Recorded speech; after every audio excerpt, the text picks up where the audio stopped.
46%, non-chill filtered, no color added. Absolute banger. Key one. Yeah, Korea. This is pretty good.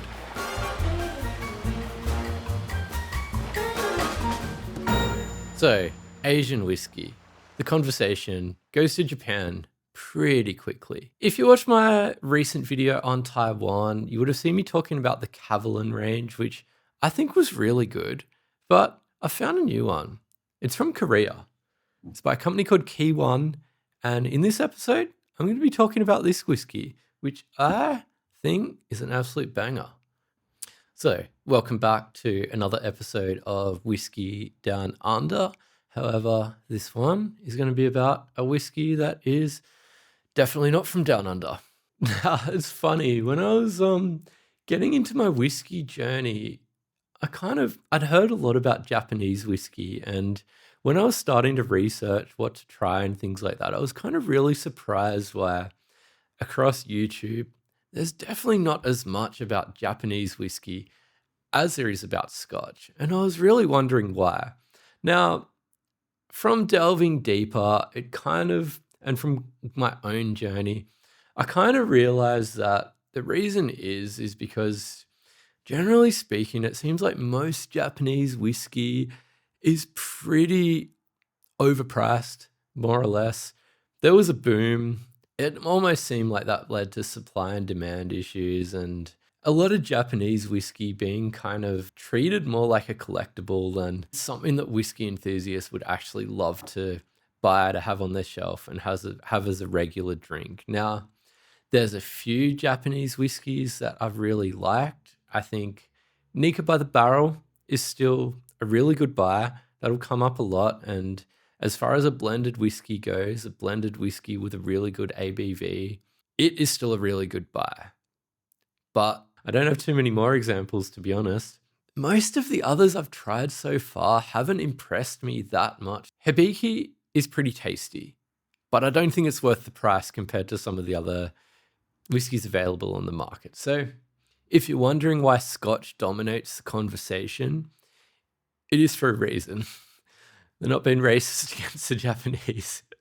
It's just because they have such a good range. They've been doing it so long. And yeah, the prices out of Scotland and the range are the best. And that's why it dominates the conversation. Now, there's a lot of good whiskies from other countries, for sure. There's a bunch of great Australian ones I've tried. They're a bit more on the expensive side a lot of the time, just because of our taxes here, but there is some amazing whiskies available in Australia. So, Asia is a pretty big part of the world, and I don't know too much about whiskies coming out of Southeast Asia. However, as you head north, it's Japan, and it is a little bit out of Taiwan, like the Macallan, which I mentioned in the intro, who makes some excellent whiskies. And there are some other brands in Taiwan like Omar. This whiskey here, which I bought back on my Taiwan haul, which is a sherry-influenced, really great value whiskey. Pretty good.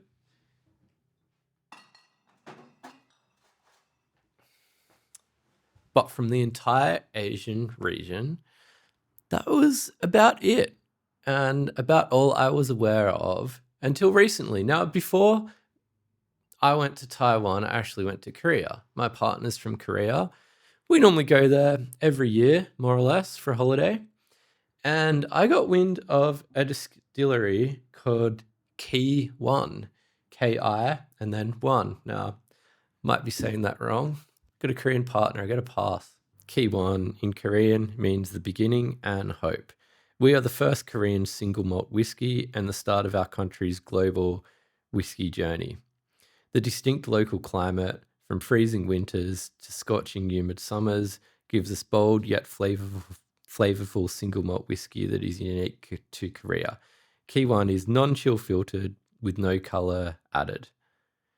The sun plays a pivotal role in infusing our Key One whiskey with the sweet and fruity flavors from the finest sherry and wine casks. I got wind of this before that trip, and I actually wanted to go to the distillery on my most recent trip and check it out in person, but logistics didn't quite work out. It was a little bit out of town, and yeah, it didn't work out.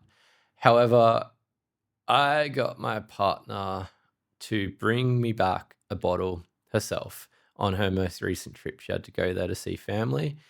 And I looked up online, and the prices were really good at the airport, duty free. So I asked her to pick this up. So the one I have gone for, it's a little bit confusing because this is what's known as the Key One Tiger. However, they changed the name slightly for travel, so for the duty-free shops. And this one was known as the Sun. Now, I picked this bottle to try because it is their sherry cask variety. It's 46%. And generally, I'm a sherry cask boy. Always like my sherry cask influence, but more or less, their main three lines, they've got one that is a bit more oak, and that comes in at 43%. They've got this one, which is more of their sherry cask line, comes in at 46. And they do have a peated variety as well. I'm not sure what ABV that comes in at, but yeah, that's its point of difference. So I got this. Now, I've already tried it. I've been super impressed so far, which is why I've made this video. And yeah, look, let's give it a go. The very short and vague version of the story of this whiskey company is, I believe, it's owned by a Korean American who has a background in the alcohol industry. I believe he had a beer company before this and has started this company since selling that business. They've brought someone on board who I believe has been involved in several Scottish whiskey companies, as well as I believe he was involved in Nika for a few years.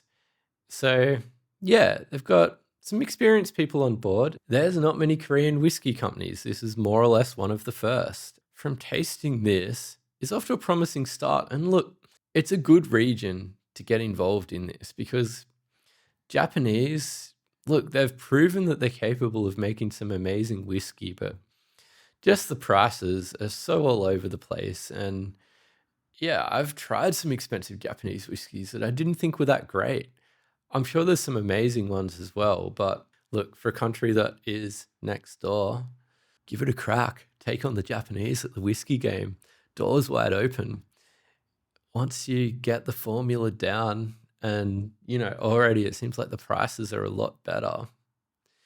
Be worried, Japanese. Koreans are coming at you in the whiskey space.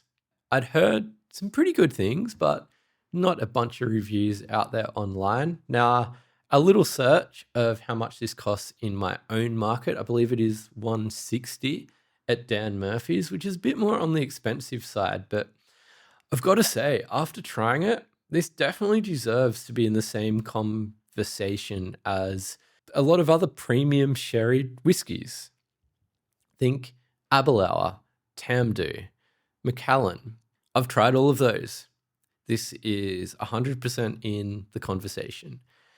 And in this case, this purchased directly from Korea, from duty free, so at Incheon Airport in Seoul, at just one of the main places anyone could go.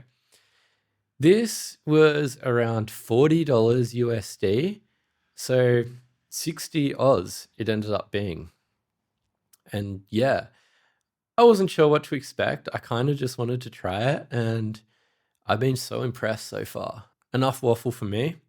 Let's give it a taste, starting with the nose.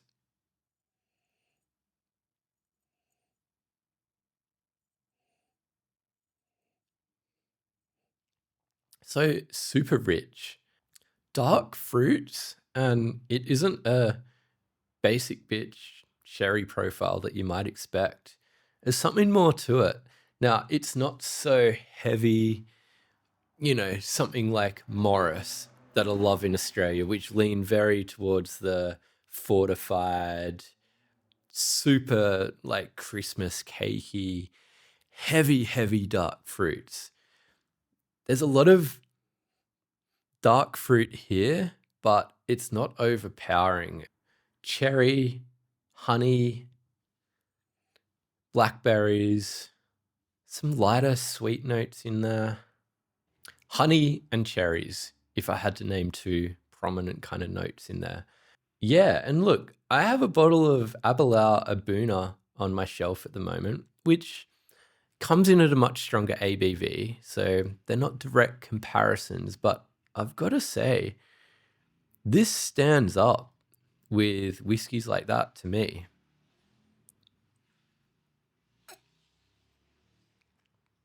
If I had to draw comparisons, something like the Tamdhu, the Aberlour, it is definitely similar to those, but it has its own thing going on.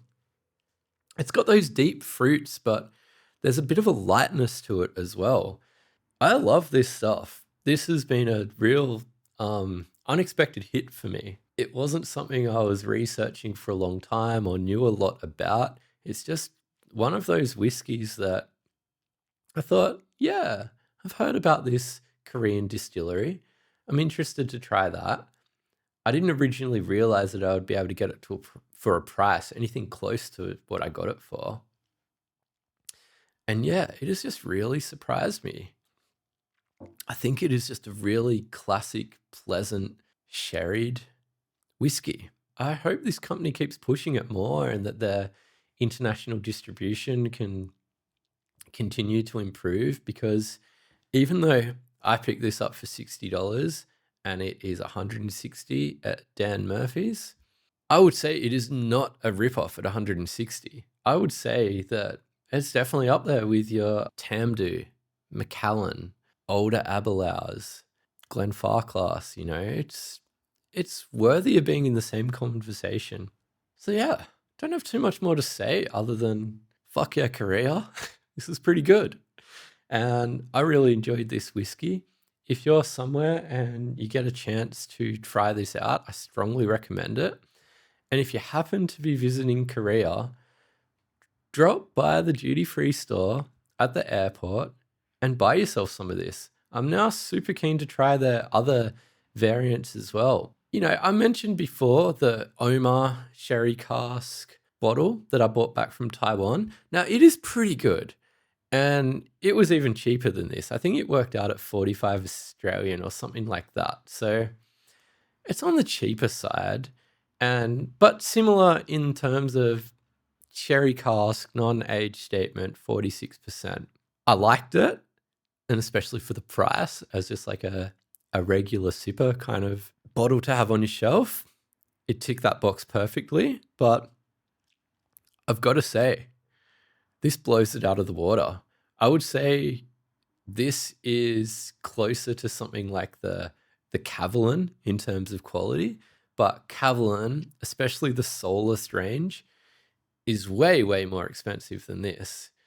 Double, triple the price really. So yeah, this one's been super impressive. And yeah, look, I guess it's just a fun reminder to, when you're going somewhere, check out, is there any local whiskey production, and try and pick yourself up a bottle, because yeah, this has been a real score. And I will say, in terms of Asian whiskies, the closest competitor I've tried to this was the Macallan, the Vino Barrique, the one that has won World's Best Whiskey a few years ago that I talked about in my previous Taiwan whiskey haul video.